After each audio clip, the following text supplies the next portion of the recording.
సిద్దిపేట జిల్లా కొండపాక మండలం కమంపల్లి గ్రామంలో బీఆర్ఎస్ పార్టీ గ్రామ శాఖ అధ్యక్షులు జిర్ర రాజు ఆధ్వర్యంలో పార్టీ శ్రేణులు సీఎం రేవంత్ రెడ్డి దిష్టిబొమ్మను దగ్ధం చేశారు. ఈ సందర్భంగా ఆయన మాట్లాడుతూ మాజీ ముఖ్యమంత్రి కేసీఆర్ పై అక్రమ కేసులు పెడుతూ విచారణ పేరిట బదనాం చేయడం సరికాదని మండిపడ్డారు.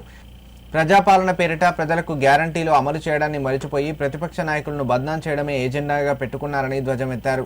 ఇప్పటికైనా కక్ష సాధింపు చర్యలకు పాల్పడడం మానుకొని రాష్ట్ర అభివృద్ధి కోసం ఆలోచించాలని అన్నారు. ఈ కార్యక్రమంలో బీఆర్ఎస్ నాయకులు అందే యాదగిరి, మంతూరు నాగరాజు, దోమల శ్రీశైలం, మల్లేశం పలువురు పాల్గొన్నారు.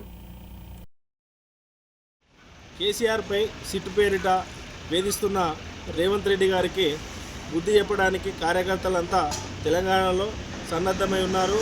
నువ్వు చెప్పిన హామీలు ఒక్కటి కూడా నెరవేర్చకుండా కేసీఆర్ను బదనాం చేస్తూ నువ్వు కాలం గడుపుతున్నావు. రేవంత్ రెడ్డి గారు, నీకు దమ్ము ధైర్యం ఉంటే నువ్వు ఇచ్చిన 6 గ్యారెంటీలు అమలు చేయి. కేసీఆర్ జోలికి వస్తే మాత్రం ఊపుకునేది లేదు. ఖచ్చితంగా బుద్ధి చెప్తాం. నువ్వు ఇచ్చిన 6 గ్యారెంటీలు అమలు చేయి. రైతు బంధు దిక్కు లేదు. రైతు బంధు ఇచ్చి రైతులను కాపాడు, రైతులను ఆదుకో.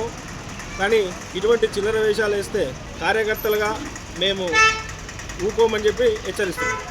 రేవంత్ రెడ్డి గారు ప్రతిపక్ష నాయకులను బదనాం చేసుడు ఆపి రాష్ట్రాన్ని అభివృద్ధి పథంలో నడిపి ప్రజలను సురక్షితంగా చూడు. నీ బాధ్యతను నువ్వు నెరవేర్చగాని అనవసరంగా ప్రతిపక్షాల జోలికి వచ్చి ఇబ్బందులు పెడితే మాత్రం నీకు తగిన బుద్ధి చెప్తారని హెచ్చరిస్తున్నాను.